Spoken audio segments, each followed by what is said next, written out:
Oi amigas e amigos, tudo bem? Hoje eu vim aqui gravar um vídeo pra vocês sobre como começar os estudos pro vestibular. Então vamos lá, que eu vou escrever tudo isso no papel, que eu acho que vai ficar mais fácil e intuitivo de vocês entenderem. Então vamos lá.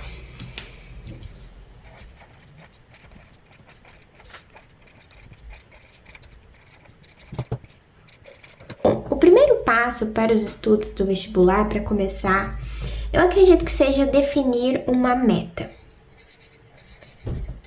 Defina uma meta. E definir uma meta, eu quero dizer você saber o curso que você quer e também a universidade.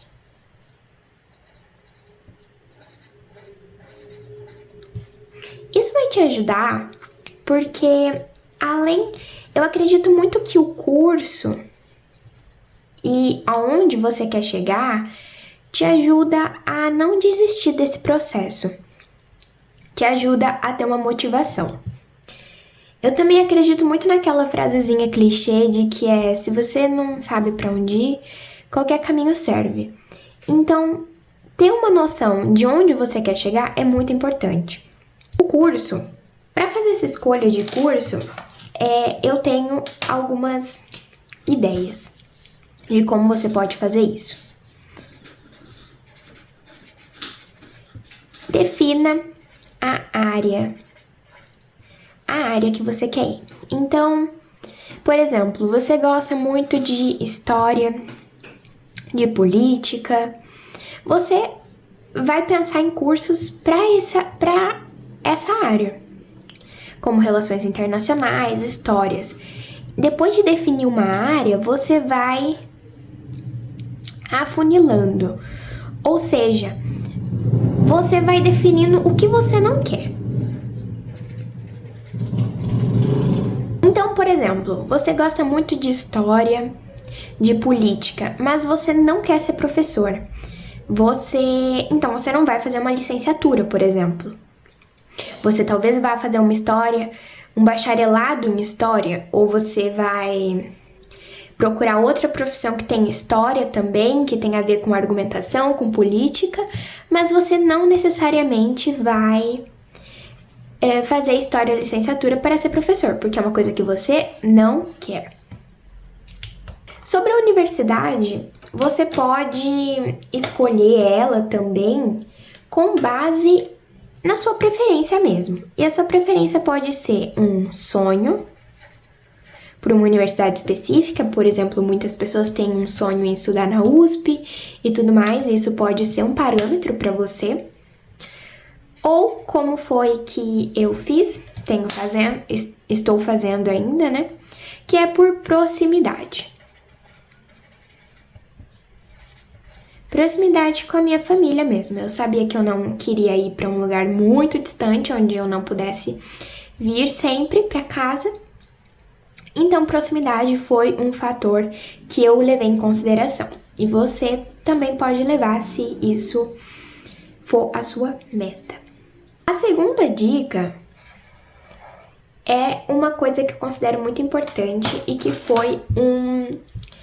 que dificultou a minha jornada para começar a estudar antes, que foi o perfeccionismo. Então, se desprenda do perfeccionismo. Não seja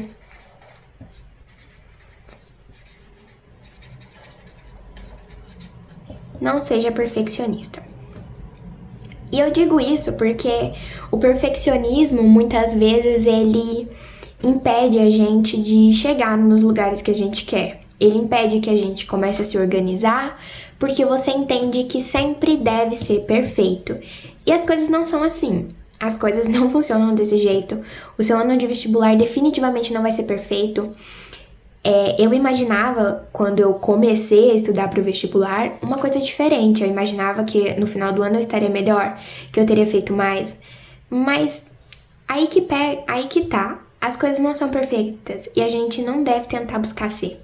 E enquanto eu não me desprendi do perfeccionismo, e eu sei que é uma coisa difícil, enquanto eu não me desprendi, de fazer resumos muito elaborados, de fazer uma organização muito elaborada, eu não consegui evoluir. Então, não seja perfeccionista. O terceiro é: tenha um meio para se organizar. Tenha um meio para se organizar. O seu meio para se organizar pode ser vários, e eu vou dar alguns exemplos. Agendas, planners, blocos de notas.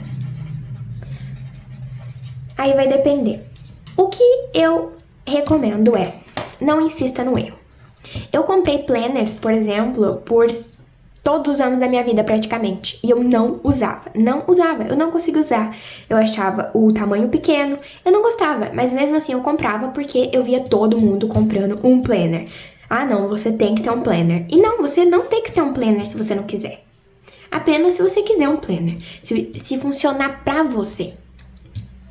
Então, eu me desprendi de planners. A minha organização foi baseada em blocos de notas, e eu vou mostrar aqui mais ou menos como eu fazia. Era muito simples. Eu basicamente colocava o dia aqui e colocava tudo que eu tinha que fazer relacionado aos estudos aqui. E conforme eu ia fazendo, eu ia ticando aqui. Eu ia dando um certinho. Por exemplo, se um dia aqui eu não conseguia fazer uma coisa, eu não consegui fazer flashcard de geografia, por exemplo. Aqui eu passei essa tarefa para o outro dia e tá tudo bem, sabe? E como eu fazia essa organização? Eu fazia ela em um dia anterior.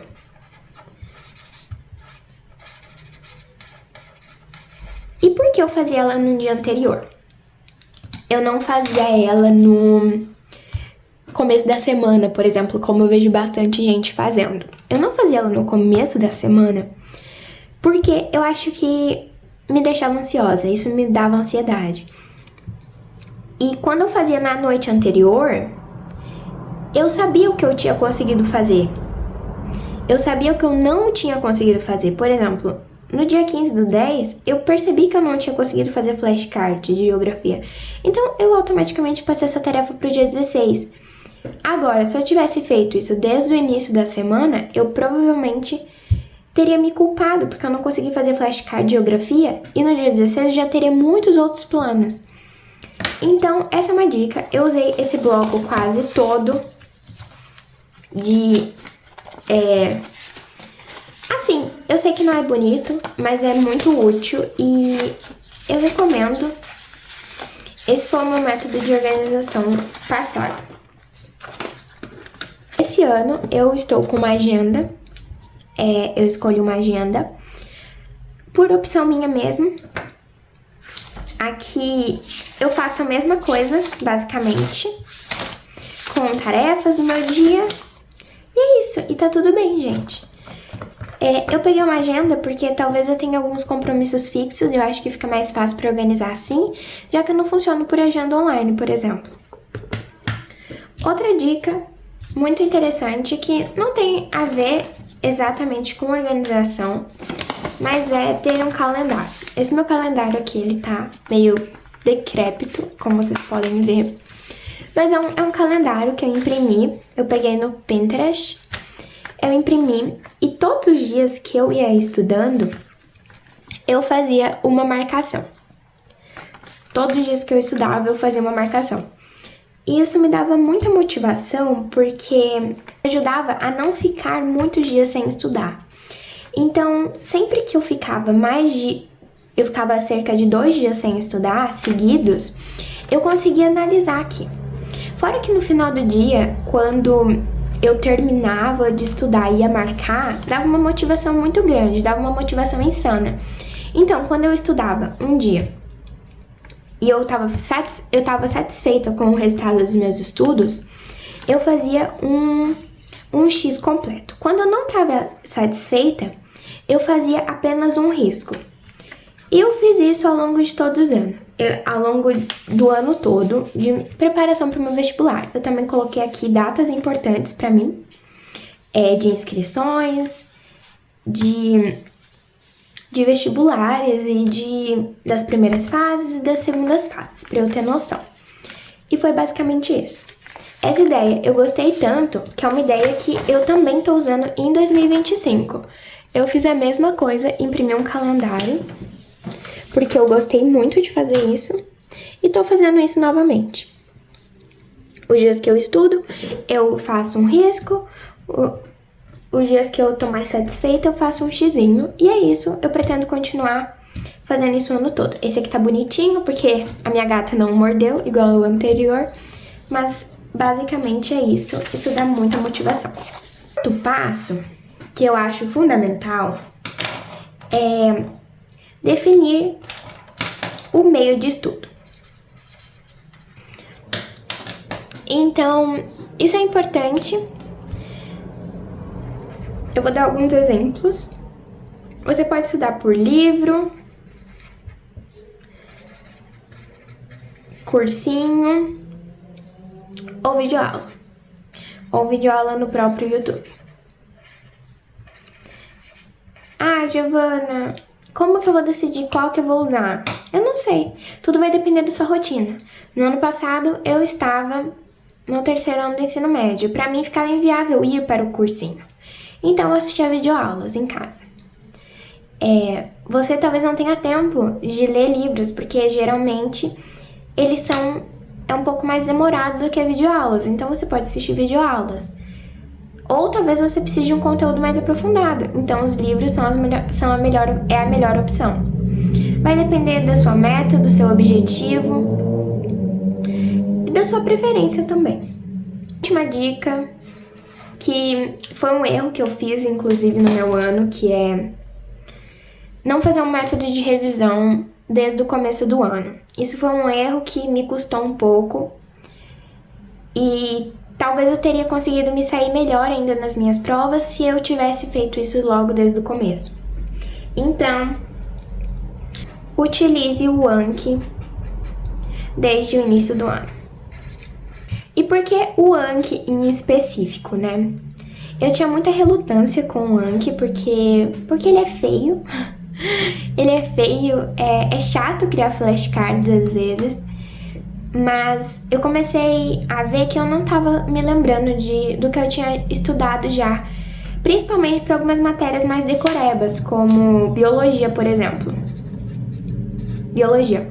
Eu não tava sabendo muito bem, eu não tava sabendo os nomes, eu não tava sabendo coisas que eu precisava saber, coisas básicas, sabe? Então, eu fui pro Anki. Eu até pensei em fazer flashcards do método tradicional, com papel.